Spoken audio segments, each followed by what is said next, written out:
And I'm going to stick around for a little while. I know I have all the right people in the room, but I do have to get back and coach a team. With that said, again, thank you all for coming to this meeting. This is the second public meeting for the St. E's reuse study. I'd like to thank all the committee members for the work they've been doing, all of the community members who've been providing feedback that is absolutely not just necessary, but something everyone needs to hear to keep this project in check. I'd like to thank the consultant teams, or I should say the consultant team, Fisher Associates, AR, Rupp Falsgraf, MRP Group. I'd like to thank Brian Thomas, who is going to be obviously here the whole time, our Commissioner of Urban and Economic Development. He's been leading a lot of different conversations as of January 1st under my administration. With that, I'd like to say a couple things. This project is to create a vision for what this city will then market and what everyone has their eyes on for a developer coming into the city and redeveloping the St. E's site. That hospital obviously has historical significance.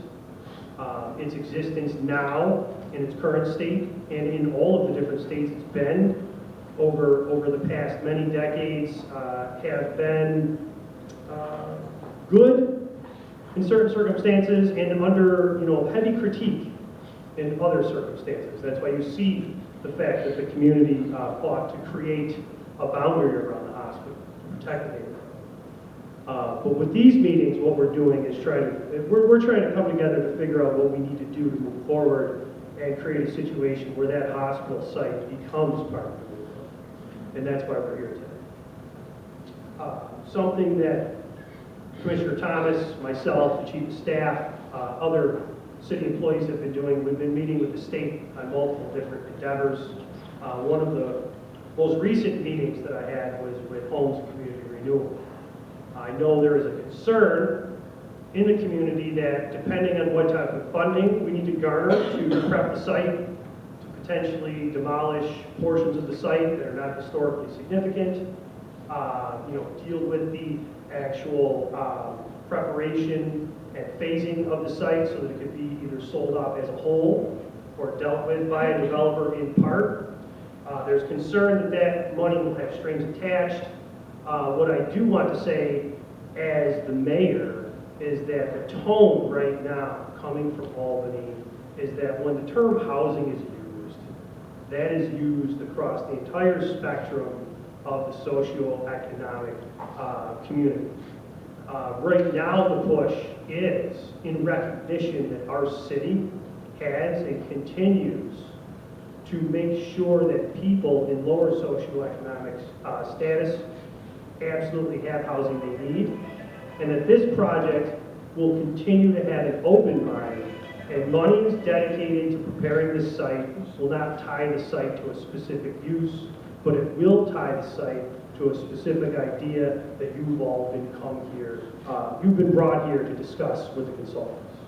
Tonight you're going to see once again 4 different versions of what could be created by a developer, once we have a developer, okay? And what I would like everyone to come together on is in each proposal of what can be done with this site, St. Elizabeth's, within the neighborhood, there's going to be components that present pros and present cons. And in each of those different presentations, I want the people within the community to understand what they like or dislike with these different proposals, so that we can garner very good feedback that is constructive, so that the people we have before us can make these scenarios as descriptive as possible, so that we can in fact redevelop into the city and redevelop the site so that the neighborhood is preserved. So with that, I'd like to introduce Mark Romanowski to the stage. Thank you. And become a community member and take part in the process here. So thank you. Thank you very much, Mayor. We really appreciate the introduction. We also appreciate all the support that the consultant team has had in our efforts. I'm very proud of the work that the consultant team has done. I apologize, I can't use your ears and see it at the same time.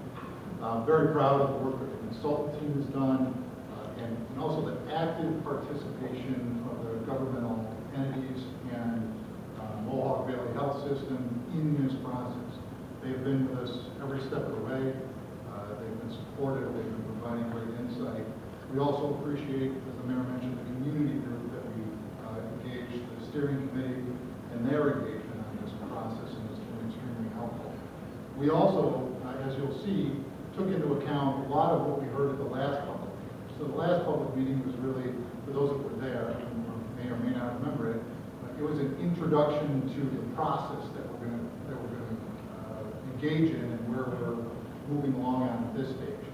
And the idea that was to take the information we garnered from that meeting, use it to develop scenarios that were possible for the site, and at least do an initial analysis of those particular scenarios. The format for tonight's meeting, first we're going to go through a presentation which kind of gets everyone up to speed to where we've been. We will introduce the 4 different scenarios that have been developed by the consultant team. And then we're going to do breakouts like we did before, where we have even further detail on those 4 different scenarios so that you can come up, look at them closely, ask questions of the consultant team. Equally, we're very much looking forward to your feedback. We want to hear back from you about the 4 different scenarios the mayor mentioned, talk about the pros and cons of each, and hear what we're seeing on each of the different scenarios, and we can get our feedback as well. So we want this to be a two-way dialogue. So that's the purpose and the scope of tonight's meeting. As we next slide, that's basically what this slide talks about is the meeting format. We were hoping to have a little bit more room for the open house interaction, but we're going to do the best we can here with the stage and probably some space up in the back. Next slide. As I mentioned, we're very active project partners, Mohawk Valley Health System, the City of Utica, and the Utica Industrial Development Agency. Their representatives are here with us tonight. They continue to be dedicated to this process. Next slide. You've already heard about us. We've got our team that are going to come up and speak to different aspects of it. Frank Armento, Peter Murad, myself, Mike Mandola, who's hiding in the back of the room last time. Oh, he came back. See Mike's back there. We're all going to be out here. Morgan's going to be down as well. We'll be at the boards to answer your questions as we go through that. Frank and I have just covered this presentation. I'm going to turn this over now to Frank, who's going to give a good overview of sort of the planning process that we've gone through to get to where we're at.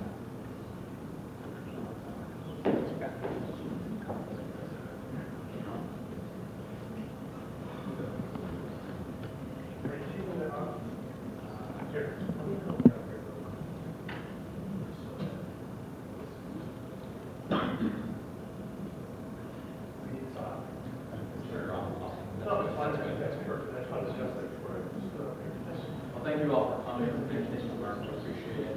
So I'm just going to run through a few slides here. These are mainly background slides. Some of you at the last meeting may have seen some of these. You just want to bring everyone up to speed. I think most of you are familiar with the St. Louis campus.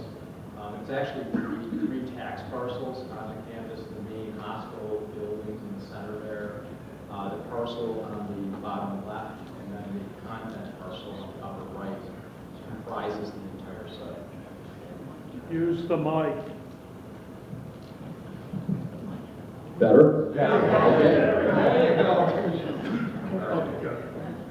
Okay, so we presented this last time. I just wanted to bring you up to speed on this. So we started the process with what we call a programming analysis. This is a lot of the early stuff that we did to really dig into the documentation on the campus itself, to really get a better understanding of what we were getting into and what we ultimately developed over the course of the study.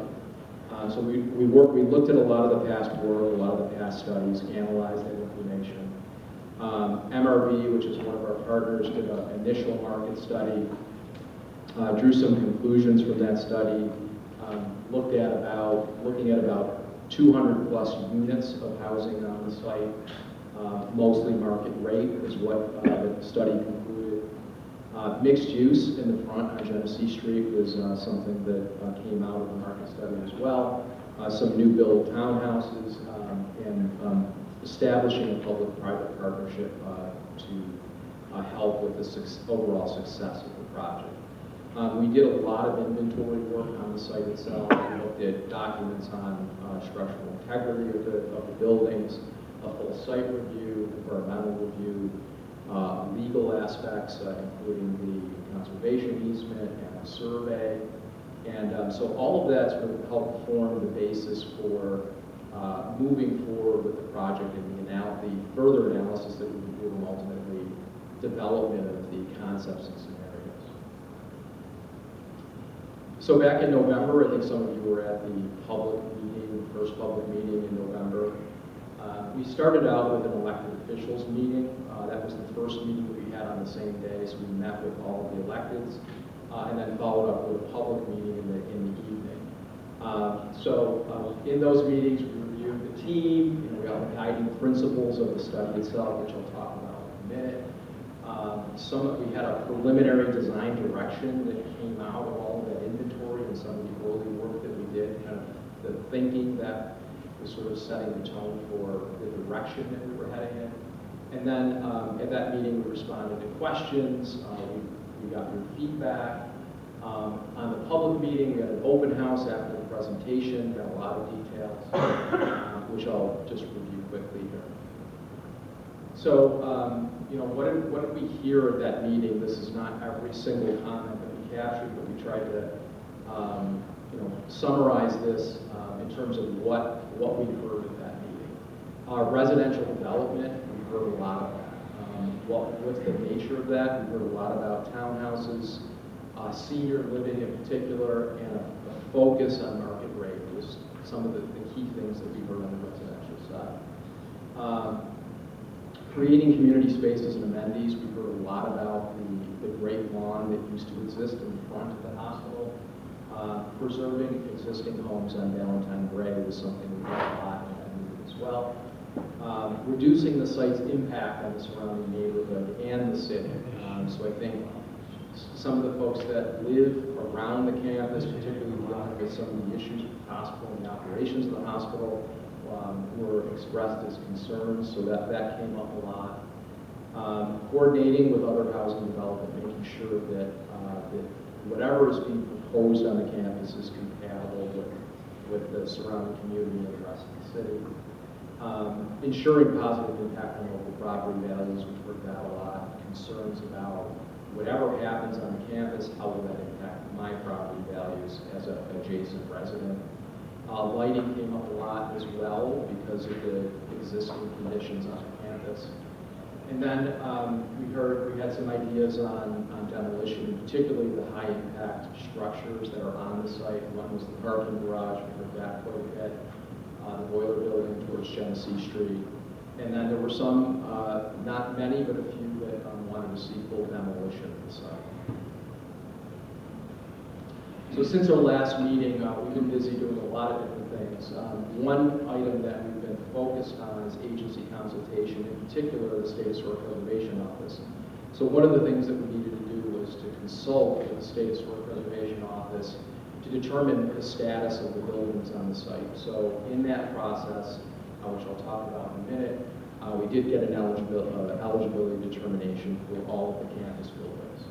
We completed a boundary and topographic survey, which provided a lot of detailed information. The last survey was done in the 1970s. That all got updated, including establishing the boundary of the conservation easement. We did a preliminary parking garage assessment to look at the condition and the possibility of at least partial demolition of the garage. We did a series of master planning and concept development options, which Mark will present in a few minutes. And then we started to do a preliminary financial analysis on those individual options that will be further developed by our partner NRP in the near future. So in terms of the SHPO, State Historic Preservation Office consultation, most of the key buildings on the site have been determined to be eligible for listing on the National Register of Historic Places. So the main hospital building, Marion Hall, the School of Nursing, the convent, and then the boiler house, which is currently a cogeneration and office building, all determined to be eligible for listing on the National Register. Non-contributed buildings are the parking garage, the boiler building, and maintenance garage up front on the site. Some of the additions to the main hospital building are also non-contributing, so there's some later additions that occurred in the back of the hospital. Those are all non-contributing and could be demolished without any concerns. So the parking garage assessment determined preliminarily that the partial demolition is likely feasible, that some rehabilitation is necessary on the balance of the garage, so it needs work. It has been pretty well maintained by the hospital over the years, but some efforts to work on maintenance will be needed. What this does, if the partial demolition situation is consolidates parking on the site and reduces the demand for surface parking. So essentially, keeping at least a portion of the garage allows us to have more flexibility on the development of the site and what we can do there. And then, of course, allows opportunities for new construction and introduction of green space. So our master planning options that we've developed here, these were created. Mark will walk through these individually. Wanted to just talk about the guiding principles here. So how did we actually develop these options? So really, all of the input that we've received to date from the steering committee, from our stakeholder group, and from the public is really helped us inform and develop these concepts. So we're not doing these in a vacuum. A lot of the input that we've heard from many of you, and as well as the steering committee, was crucial for the work that we had to do going forward. So existing conditions, I mentioned the inventory analysis. A lot of that data, a lot of the information on the site provided a solid basis for what we developed on the concept side. The market study I talked about kind of gave us an idea of what was possible on the site from a financial perspective. Our SHPO evaluation of eligibility, what's contributing, what's not contributing from a historic perspective. Our survey, conservation easement boundaries, what are the constraints on the site with respect to the conservation easement? What is the developable area? What areas can be worked on and what areas can be hands off? And then, of course, our financial feasibility. How will these options that we're going to present hold up from a financial perspective? And I'm going to turn it over to Mark to talk through each of the concepts. Thanks, Frank, I appreciate it. Folks, if you can't hear me, just raise your hand and I'll make sure I'm talking as directly to the mic as I possibly can. So as Frank mentioned, after the last public meeting, we've gone through a lot of analysis. A piece that I don't think we touched on necessarily in here was also a constructability analysis along with understanding current construction costs, and then taking that and analyzing each of the 4 different scenarios. We did these scenarios in this fashion to show really the different generalized possibilities. It doesn't mean that any one of these is exactly how the site could turn out in the future. There's probably a likelihood that it's some type of blend of what you see up here, not necessarily one of the 4. But in order to analyze it, it's difficult when you start trying to parse it down a little bit too far. So it was easier to take it from a housing style or unit style and analyze what could be done at the site. So those are the 4 different archetypes that we have here. The first one on the my far right, your left, are single-family homes. So this proposal, this analysis was raising the entire site and then constructing single-family homes on the site. The site has some limitations for that. We'll get into that when we get into the individual slides and I get a little bit more detail. Second one is townhomes, similar. It's a raising the entire site, construction of townhomes on the site, and you see there a little bit more density that could accommodate about 107 total housing units, as opposed to the 51 in single-family homes. That's, again, townhomes can bring you a little bit more density, so you can get a few more units on there. The next is the one involving adaptive reuse. This has evolved over time since we looked at it initially and met with many of you at the last meeting, in large part thanks to the consultation that we had with the State Historic Preservation Office and understanding what buildings were significant from their view versus those that were not significant. And I know the guys at Architectural Resources were very excited about how that process went because it allowed them to free up their design skills a little bit more and create a more integrated, more interesting site. So what you see there is actually not all of the existing site. There are multiple elements of the existing site that are demolished, and it allows them to do a little bit more creative reuse of the site. And the details of that type of thing is for what the back and forth after we do our presentation, where I know Peter and Morgan will be very excited talking about the different elements of each of these. And then the last is another demo option. This was a full demolition and then construct multifamily, larger apartment complex setup. That one has about 237 total units in that particular arrangement. So what we'll do is now I'll walk you through the different ones. And again, after we're done with the presentation, give us a few minutes. We'll put boards up, and then you guys can come down and get into the nitty-gritty of each. Go ahead, Chris. Okay, so as we mentioned, this one's pretty straightforward. This is demolish the entire site and arrangement of houses on reasonably sized lots and homes in about the 2,000 to 2,500 square foot range would be placed on the site. There are a number of constraints with the site because of the slopes and the high level of bedrock on the site. So the homes would probably not have basements, will have foundations, but probably not have basements in them just because of the depth of the bedrock. It makes it cost prohibitive to do that. But as you can see, a fairly typical cul-de-sac type arrangement. Also, there are some townhomes along Genesee, so we have some higher density along the main commercial corridor. Next. The vignettes are a little bit tough to see here, and the boards will be a little bit better, but the idea from these vignettes is, okay, what does that look like? Right? The site plan is a nice bird's eye view, but it doesn't tell you what does it feel like, what is it going to be like to walk around in that space.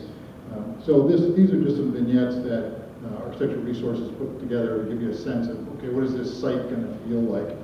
And we have, again, more detail on the boards that we'll show you when we come up a little bit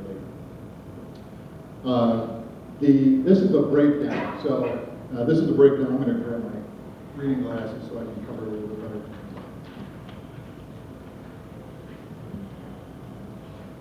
My apologies.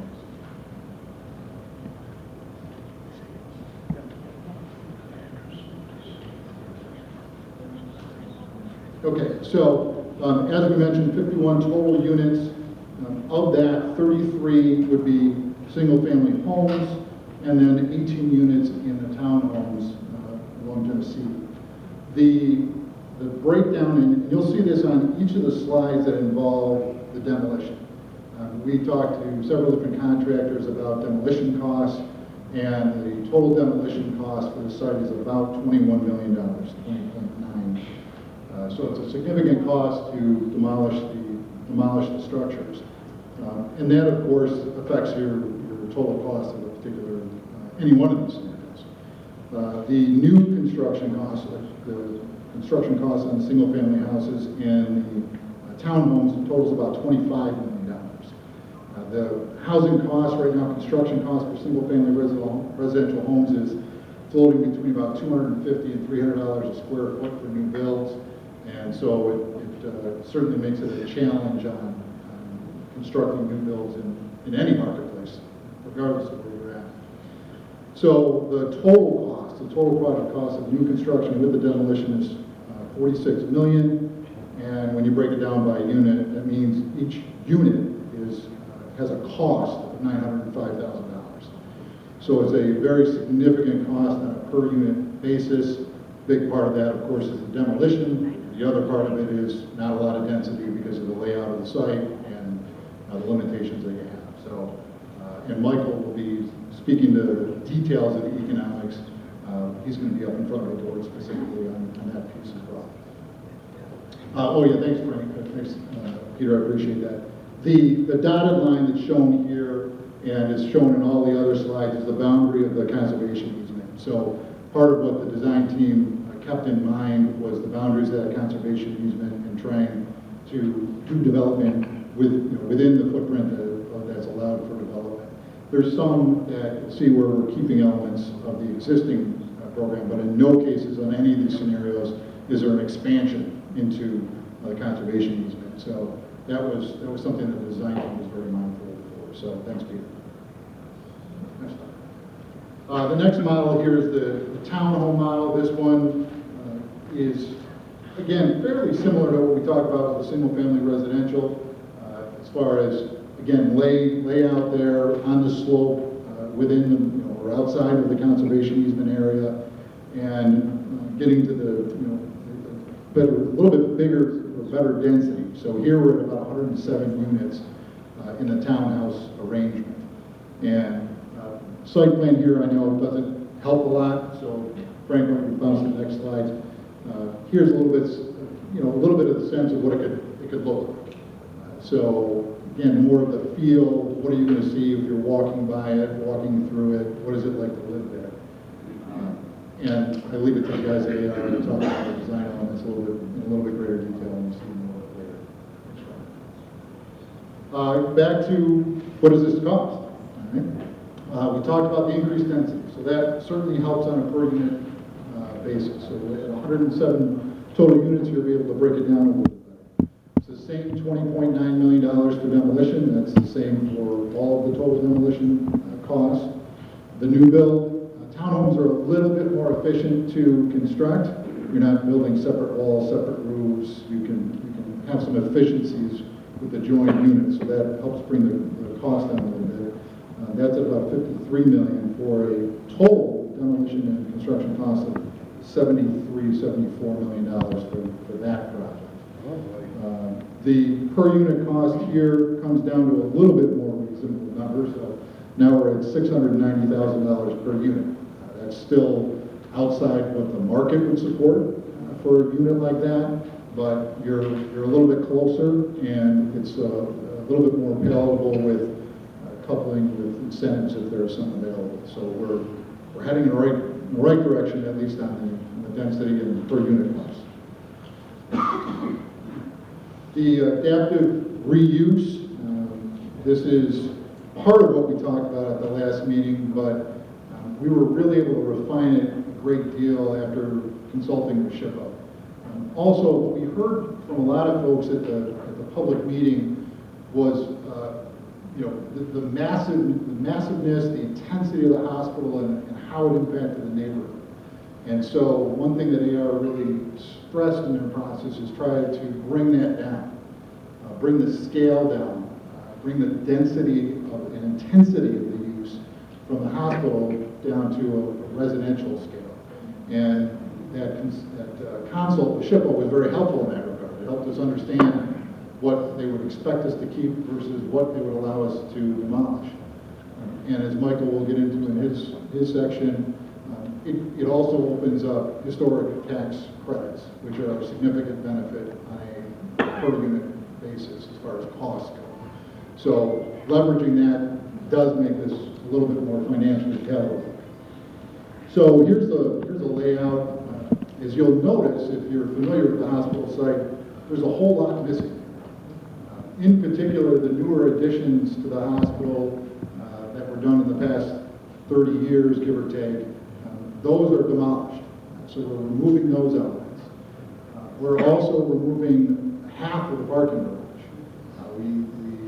That front part of the L of the parking garage really created a visual barrier. It was massive from the view of the neighborhood, and AR strives to remove as much of it as we could.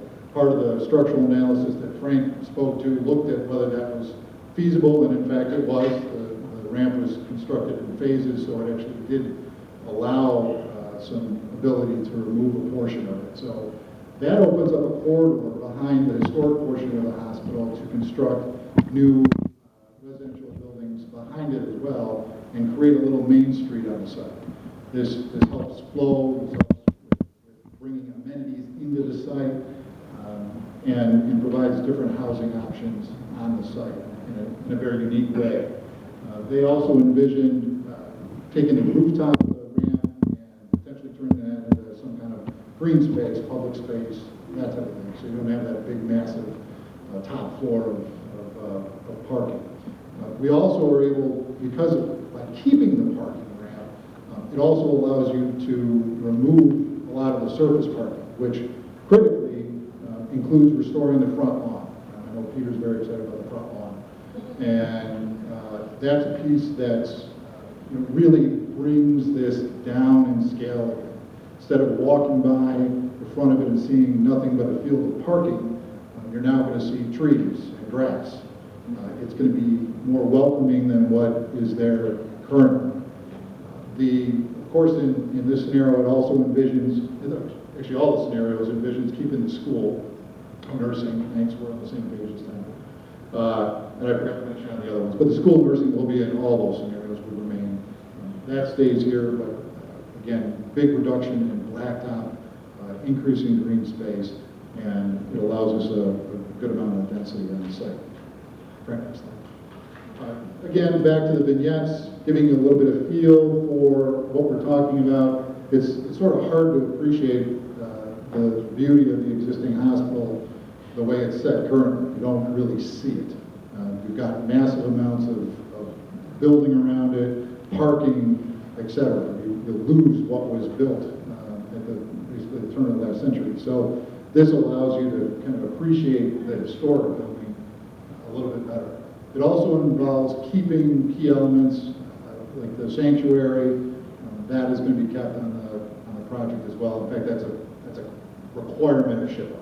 When you have unique spaces like that in a project, you have to maintain them as part of the historic rehab. Next slide. So what does this mean from a cost perspective? As you saw with the others, we're going up in the total number of units.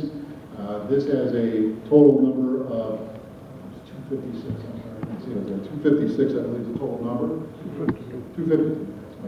252 units, and it's a breakdown of a variety of different unit types. We talked about the new build apartments on the backside where the parking garage is, conversion of the convent building to units, new build townhomes. These are going to be scattered in different locations on the site. Also, the main hospital reuse, that has the most units in it. That's 124 units in that particular building. The Marion Medical Building gets reused. And then you have some new build mixed use up along Genesee Street where you have some retail along Genesee and then residential units above it. This does, on a cost standpoint, this does still have a demolition component to it. So this has $11.9 million in demolition costs, but you're about half of the cost of demolishing the entire site. The new construction is about $98 million. That includes the adaptive reuse. So that includes the cost of converting what many of you know is a very institutional building over to one that's more residential. So the total project cost here is about $110 million for this one. The per unit cost, because you've got the density and you have the reduced amount of demolition cost, your per unit cost here is about $435,000 per unit. So we're now down to about a little less than half of the single family residential, about 2/3 of the townhome development, and critically, this is the number before we apply historic tax credits to it. That brings it down to about $351,000 per unit with historic tax credits.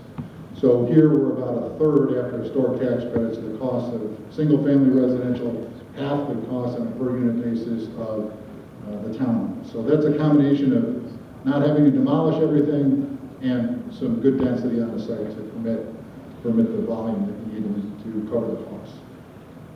Next one. The next scenario is another full demo strategy. This one here is multifamily new build. So again, talking about the different types here. We've gone from single family residential to townhomes to adaptive reuse to now new build, higher density development, and that's the multifamily model. This we look at massing on the site within or outside the bounds of the conservation easement area. This envisions about 4 stories? Yeah, about 4-story units with units, residential units in them. The pink building up in front is envisioned to be yet again another mixed-use building, residential and commercial along Genesee Street. Vignettes here gives you a little bit of different sense. So massing here is a little bit more significant. Right? So you're shrinking the footprint down, but you've got to go up a little to get some density onto the site. So that gives you a little bit different feel of the building type. So total units on this model is 237 housing units. So a little less than the adaptive reuse, more about double the townhomes. So a little bit more density. It's new build apartments or condos, that type of units, with some. We talk about commercial again along Genesee Street, so that's a similar element to some of the other buildings. The financial impacts, again, we're back to the big number of demolition, $20.9 million for demolition costs. New build here is less than the adaptive reuse, more than the others because of the just sheer scale that we're talking about. That's about $83 million for this particular scenario, for a total demo and construction cost of $103 million. This one, though, brings your cost down to about $436,000 per unit. So the cost here, and this is without realizing or applying any type of incentives that may be available, but it brings it down to a little bit more palatable number as far as a per unit cost for a developer. So, and these are all in today's dollars, current construction costs. We were very blessed to have a heavy level of engagement from local contractors on helping us determine the potential costs of these different programs. This is also, and I know the mayor's been adamant about this along the way, this is also without any other incentives that could come to the project. We didn't know what they could be or couldn't be, so we didn't apply them to any other than the historic tax credits because that one we knew. It qualifies, we know what qualifies, we understand that. That's a little bit more structured. Any other governmental incentives that might be offered for the site, the redevelopment, or something, we didn't apply to any of them because we didn't know what they were. Frank, why don't you go to the next step? So, where we are here is we want, again, your feedback, hear from you guys on the different concepts, get an understanding of where the community is on those, and then take these forward and do the more thorough analysis. So this is going to include a financial analysis that Michael's going to complete now that we have a better understanding of construction costs, density, generalized sense. None of them are really going to change much. You're from one end of the spectrum to the other end of the spectrum, from 51 to 256, 252, it's going to fall in there. It's not going to be significantly higher, and lower is simply not feasible. So it'll be in that range. And what we'll begin to do is now take this through the State Environmental Quality Review Act process, the SEQA process. And the goal of the SEQA process is to take each of these scenarios, evaluate those scenarios, and talk about the impacts about those different scenarios. Traffic, lighting, noise, parking, impacts on the community resources, impacts to historic resources. All of that will be part of the SEQA analysis that's done for each of them. So all four scenarios will go through that process. And the conclusion of that will be an analysis of the variety of impacts. Critically, you guys will have input opportunities for that as well. So that's a public engagement process as well. It probably won't be in the same format as this, but there will be an opportunity for a public hearing on the environmental impact statement when it's prepared. We were expecting, what, 3 or 4 months for that, give or take. About 3 or 4 months for us to prepare the environmental impact statement, and then that'll be the point when the public can engage on the analysis of in the environmental impact statement, and then that proceeds forward with some findings on that environmental analysis and the feedback we received from the community. This is all to inform the process towards, as the mayor started out with, putting this on a plate for a developer. We want to create something that minimizes the impacts to the community, is financially feasible, is something a developer can build. That's what we want to put out to the development community to allow them to react to it. Simply saying, here, go figure it out, developers don't have the time or energy to invest in an unknown. They don't know where they're going or how they're going to do a development project. They won't invest the time. So this allows them to say, okay, you've done the community engagement, you've done an environmental impact, so we understand that. You have certain levels of approvals lined up so that I know when I come in as a developer, I can actually build what I'm pitching. That really takes the unknown out of the developer's mind and makes them much more willing to invest in that process. So that's all we're continue to lead towards that end goal. And that's the RFP development as the last piece there. So we have multiple websites for you guys to look for details, including we will provide information on when the EIS is available, the public comment period. Public comment on an EIS is both in person if you choose to, or in writing. It's either or. There's an open period for that to happen. So we encourage you to participate whatever way is most comfortable for you. And then, of course, you have folks at both the city and Mohawk Valley that are a point of contact for this process as well. So this is the overview of where we've gotten today. We would like to take about 5 minutes to get our act together down here, get our boards out. We encourage you guys to take a little breather and then come on down and talk to the project team, ask your questions, give us input. Again, we want a two-way street on all of these different scenarios that we have. Thank you for your patience and your time with us.